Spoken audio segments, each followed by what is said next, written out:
एक समय की बात है। एक राजकुमार को देश विदेश में घूमना बहुत पसंद था। एक दिन उसने अपना एक विश्वसनीय सेवक अपने साथ लिया और राज्य से चल दिया। वो दोनों चलते चलते घने जंगल में पहुंच गए। काफी देर तक चलने पर भी उन्हें उस जंगल से बाहर निकलने का रास्ता नहीं मिला। धीरे धीरे अंधेरा होने लगा, पर उन्हें रात बिताने के लिए वहां कोई घर भी नहीं दिखाई दिया। थोड़ी दूर पर चलने पर पानी भर कर ले जाती हुई एक सुंदर सी लड़की उन्हें मिली। उस राजकुमार को कुछ राहत मिली। अपना घोड़ा उस लड़की के सामने रोककर उसने पूछा, क्या मैं और मेरा सेवक एक रात आपके घर में गुजार सकते हैं? लड़की ने बड़ी मायूसी से जवाब दिया, हाँ, आप लोग यहाँ रात गुजार सकते हैं, पर मैं आपको इसकी सलाह नहीं दूंगी कि आप इस घर के अंदर जाएं। राजकुमार ने पूछा, ऐसी कौन सी बात है जो आप मुझसे इस घर में जाने से रोक रही हैं? लड़की ने एक गहरी सांस ली और बोली, मेरी सौतेली माँ रात में कुछ जादू का काम करती है। उसे ये पसंद नहीं कि कोई अजनबी रात्रि के समय उसके घर में आए। राजकुमार को लगा कि वो सचमुच एक जादूगरनी के घर पहुंच गया है, पर रात के अंधेरे में उस घने जंगल में किसी और जगह ठहरना भी खतरे से खाली नहीं था। अतः उसने सोचा कि अगर मैं जंगल में बाहर रहूंगा तो भी मरने का डर है, और अगर इस लड़की के घर में रहा तो भी मैं मौत का डर है, तो क्यों ना मैं यहीं पर रात गुजारूं।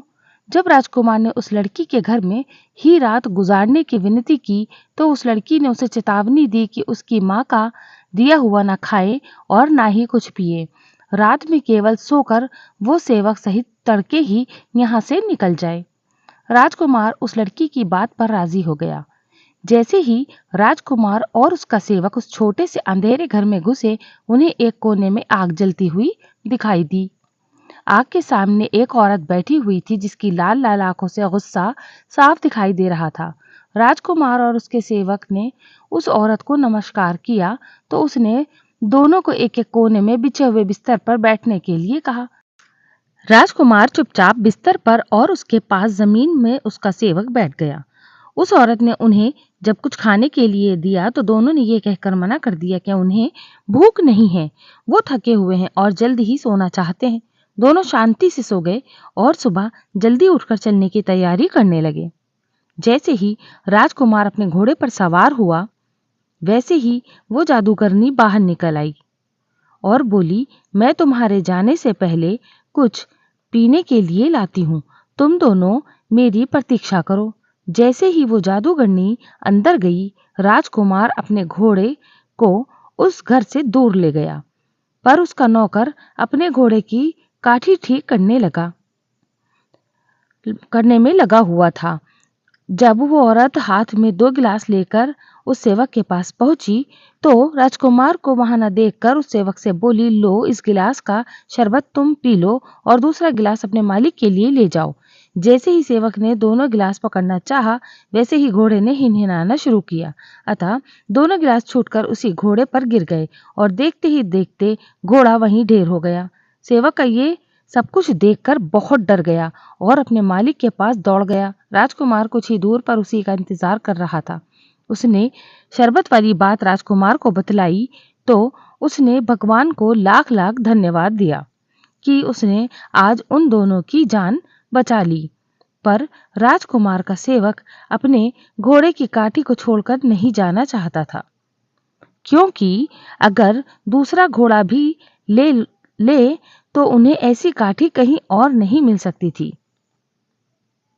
राजकुमार का सेवक जब अपनी काठी लेने के लिए वापस गया तो उस घर का दरवाजा बंद था, पर उसके मरे हुए घोड़े को गिद्ध खा रहा था।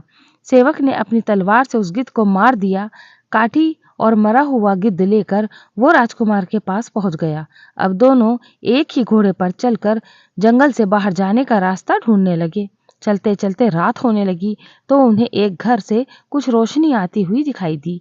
जब वो दोनों उस घर के सामने पहुंचे तो उन्हें पता लगा कि जंगल के आखिरी कोने पर एक सराय थी। सेवक ने ये गिद्ध उस सराय के मालिक को पकाने के लिए दिया। उसी समय उस सराय में 12 डाकुओं का एक दल खाना खाने के लिए आया, तो सराय के मालिक ने उसी गिद्ध का सूप तैयार करके उन्हें पेश किया। और थोड़ा सा अपने लिए भी रख लिया। डाकुओं ने जैसे ही सूप पिया, सभी वहीं पर लुढ़क गए और रसोई में सराय का मालिक भी सराय के मालिक की बेटी वहां पर जीवित बची थी। उसने डाकुओं द्वारा लूटा हुआ धन इन दोनों को अपने साथ ले जाने के लिए कहा, पर राजकुमार बोला, ये सारा खजाना तुम अपने पास रखो, हमें इसकी जरूरत नहीं है। और सुबह होने से पहले ही दोनों उस सराय से निकल पड़े। चलते चलते उस जंगल से बाहर निकलने का रास्ता मिल गया।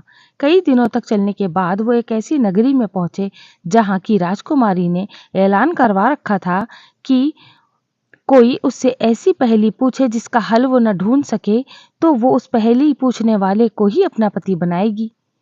और अगर उसने उस पहेली का हल ढूंढ लिया तो उस पहेली पूछने वाले को मौत को गले लगाना होगा। इस राजकुमारी ने से शादी करने की लालच में कई नौजवानों को अपनी जान से हाथ धोना पड़ा था। इस राजकुमारी ने भी जब लोगों से उस राजकुमारी की सुंदरता के बारे में सुना, तो उसने उससे उस पहेली पूछने की सोची। उसने राजमहल जाकर अपनी इच्छा व्यक्त की। राजकुमारी उसकी पहेली का उत्तर देने के लिए तुरंत तैयार हो गई। उस राजकुमार की पहेली थी, वो कौन सी चीज है जिसने एक को भी नहीं मारा फिर भी 12 को मार दिया। राजकुमारी ऐसी पहेली सुनकर बहुत परेशान हो गई। उसने अपनी सारी किताबें पढ़ डाली, पर उसे उस पहेली का जवाब नहीं मिला। राजकुमार ने उसे इस पहेली का उत्तर ढूंढने के लिए 3 दिन का समय दिया था।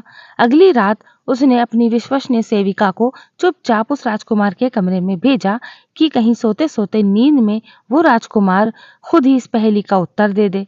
जैसे ही सेविका बिना कुछ सुने कमरे से बाहर निकल रही थी, राजकुमार के सेवक ने उसका बुर्का पकड़कर रोकना चाहा, पर उसका बुर्का खिंच गया। सेविका चुपचाप रात के अंधेरे में मुंह छुपाकर राजकुमारी के पास भाग गई। 2 दिन बीतने पर भी राजकुमारी को इस पहेली का उत्तर नहीं मिला। तो उसने खुद ही राजकुमार के कमरे में चुपचाप रात में जाकर इस पहेली का उत्तर सुनने की बात सोची। राजकुमार को इस बात का अनुमान था। वो सोने का बहाना करके अपने कमरे में लेट गया। आधी रात में नीला बुर्का पहनकर राजकुमारी चुपके से उसके कमरे में घुसी और पूछने लगी, वो कौन सी चीज थी जिसने एक को भी नहीं मारा। राजकुमार ने जवाब दिया, एक गिद्ध, जिसने जहर से मरे एक घोड़े को खाया और उसी जहर से खुद मर गया। राजकुमारी ने फिर पूछा, तो फिर उसने 12 को कैसे मार दिया। राजकुमार बोला, क्योंकि 12 डाकुओं ने उस जहरीले गिद्ध को खाया था और खाते ही मर गए। जैसे ही राजकुमारी को अपनी पहेली का जवाब मिला, वो जल्दी से कमरे के बाहर निकलने लगी। तभी राजकुमार ने उसका नीले रंग का मखमली बुर्का खींच लिया। राजकुमारी बुर्का छोड़कर भाग गई। अगले दिन उसने अपने राज्य के 5 जजों को पहेली का उत्तर देने के लिए बुलवाया। जैसे ही उसने पहेली का सही उत्तर राजकुमार को सुनाया, वैसे ही उसने राजकुमारी का नीला बुर्का उन जजों के सामने रख दिया और उन्हें बताया कि कल राजकुमारी खुद ही इस पहेली का हल ढूंढने के लिए उसके कमरे में आई थी और उसने जानबूझकर उसे इस पहेली का हल बतलाया था। बुर्के का सबूत उसकी बात को सच सिद्ध कर रहा था। अंत में राजकुमारी को उसी राजकुमार से विवाह करना पड़ा।